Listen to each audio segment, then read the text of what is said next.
चलिए। Art and culture में visual arts का पहला टॉपिक है sculpture and pottery.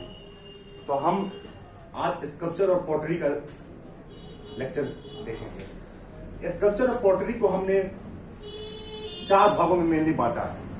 Harappa period का, मॉडर्न पीरियड का, पोस्ट मॉडर्न पीरियड और फिर पाला पीरियड।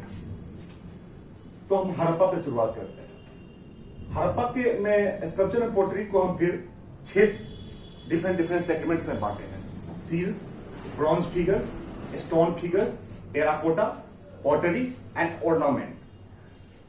इसमें हर कुछ स्ट्रिक्टली स्कल्पचर और पॉटरी का पार्ट नहीं है, लेकिन हम इस जैसे ऑर्नामेंट को हम इसी में इंक्लूड करेंगे एज ए मिसलेनियस टॉपिक। ठीक है, तो सील से शुरुआत करते हैं। सील हड़प्पा सिविलाइजेशन में मिला हुआ सील बहुत ही इंपॉर्टेंट रखता है हमारे कल्चर रिप्रेजेंटेशन के लिए। Seal generally circular square form में होता था जनरली, लेकिन ये सर्कुलर, रेक्टेंगुलर, ट्रायंगुलर इस फॉर्म में भी मिला है, लेकिन जनरली वो स्क्वायर फॉर्म में सील मिला है। एस्टीटाइट पत्थर एक सॉफ्ट स्टोन है ये, जिसका यूज होता था सील के निर्माण में। ये नदियों के किनारे मिलने वाला पत्थर है, छोटा छोटा सॉफ्ट स्टोन कहा जाता है इसे। This is soft stone found in river bed. और इसके अलावा ये सब सारे मिनरल मटेरियल्स हम लोग यूज करते थे। अगेट, चर्ड, कॉपर, फेंस, टेराकोटा और कुछ जगह गोल्ड और आइवरी का भी प्रमाण मिला है कुछ जगह। तो हाँ, यूपीएससी में क्वेश्चन पूछ सकता है कि कौन कौन किस का चीज यूज होता था सील के निर्माण में, तो हम ये सारा दे सकते हैं। तो इसमें है फेंस क्या होता है। फेंस कुछ लोग डाउट करते हैं फेंस होता है क्या। फेंस एक्चुअली है बहुत रिफाइंड फॉर्म का, ये भी स्टोन का ही पार्ट है, लेकिन जैसे क्वार्ट्ज को अच्छे से पीस के बनाया जाता था। ये एक टाइप का क्ले है, बट ये कॉस्टली क्ले है, ये महंगा होता है, नॉर्मल क्ले नहीं है, ये कॉस्टली क्ले है। इसका यूज होता था महंगे रॉयल क्लास के लिए इंस्ट्रूमेंट बनाने में। जैसे कॉटन के लिए जो स्प्रिंकल यूज होता था, उसमें भी फेंस का यूज होता था। तो सील्स हो गए। तो सील्स एक्चुअली है क्या। सील्स का 2 यूज होता था मेनली, एक तो कमर्शियल पर्पस के लिए और दूसरा आइडेंटिफिकेशन के लिए। सील डिफाइन करता था कि किसी भी एक फैमिली को या कोई एक बिजनेस क्लास को रिप्रेजेंट करता था सील, कॉमर्शियल पर्पस के लिए। क्योंकि सील जो हड़प्पा सिविलाइजेशन का सील है, ये हमें मेसोपोटामिया में भी मिला है हमें ये। तो यही दिखाता है कि हमारा ट्रेड जो था मेसोपोटामिया तक फैला हुआ था। सील और मेसोपोटामिया से लेकर लोथल तक हर जगह सील मिला है। तो सील मेनली जो होता था कॉमर्शियल पर्पस के लिए। कुछ सील का यूज लोग करते थे ऑर्नामेंट के लिए या लकी चार्म के लिए भी यूज करते थे, क्योंकि ग्रेव में कुछ जगह सेमेट्री में जो ग्रेव मिला है वहां पे सील भी मिला है। सील को भी साथ में दफनाया गया था। तो दूसरा फिर है हमारा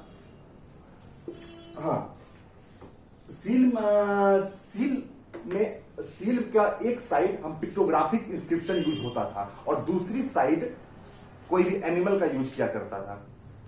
एनिमल में राइनोसोरस, टाइगर, यूनिकॉर्न, बुफेलो, ये सब तरह के एनिमल यूज होते थे। हाँ, यहाँ पे एक पॉइंट याद करने वाली बात है, ये ध्यान देने वाली बात है कि गाय का प्रमाण कहीं नहीं मिला है, किसी भी सील में गाय नहीं मिला है। तो हो सकता है यूपीएससी में इस तरह के क्वेश्चन पूछ सकता है कि किस किस जानवरों के बारे में जानकारी मिलती है सील से, तो गाय का नहीं मिला है। उसके अलावा सारे जानवर, राइनोसोरस, टाइगर, इवन क्रोकोडाइल भी मिला है।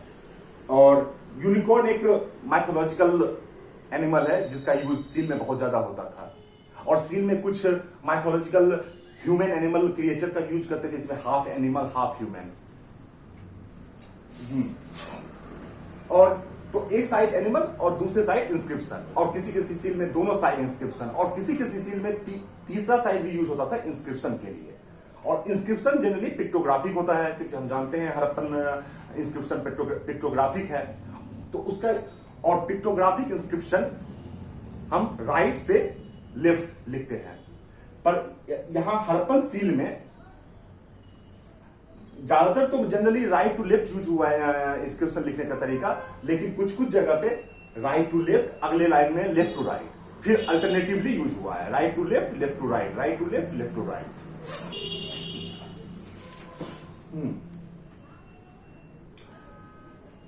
और सील में एक तो ये हो गया, हमें एक जगह सबूत मिला है, स्वास्तिका के निशान का भी सील मिला है हमें।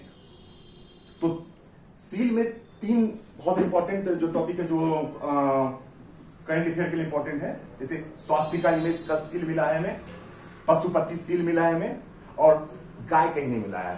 काव का जानकारी हमें नहीं मिलती है सील से, पशुपति सील की जानकारी मिलती है। पशुपति सील में फिर हमें 4 जानवरों की जानकारी मिलती है कि वहां के लोगों को इन 4 जानवरों के बारे में पता था।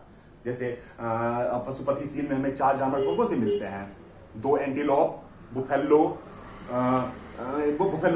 बुल, टाइगर एंड राइनोसोरस, ये 4 जानवरों के बारे में जानकारी मिलती है। तो सील से हम आगे बढ़ते हैं ब्रॉन्ज फिगर से। हड़प्पा में मिलने वाला मोहनजोदारो में जो डांसिंग गर्ल का स्कल्पचर मिला है, वर्ल्ड की सबसे ओल्डेस्ट ब्रॉन्ज स्कल्पचर है। 4 इंच लंबा ये स्कल्पचर डांसिंग फॉर्म में है। इसे लॉस्ट वैक्स टेक्निक, जिसे हम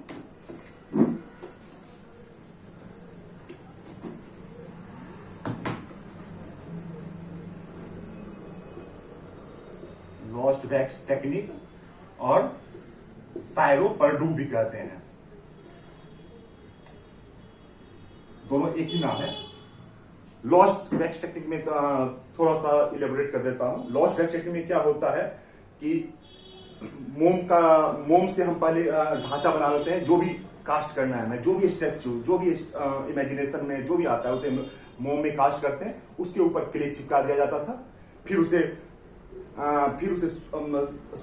जब क्ले सूख जाता था तो उसे ज्यादा टेम्परेचर पे गर्मा के, ताकि मोम पिघल जाए, मोम को निकाल दिया जाता था, नीचे एक छेद होता था। उसके बाद उसमें हम पिघला हुआ ब्रॉन्ज या और मिक्स करके मेटल डाल के फिर हम कास्ट करते थे।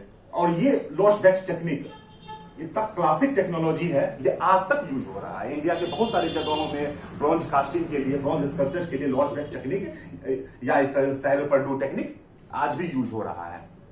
तो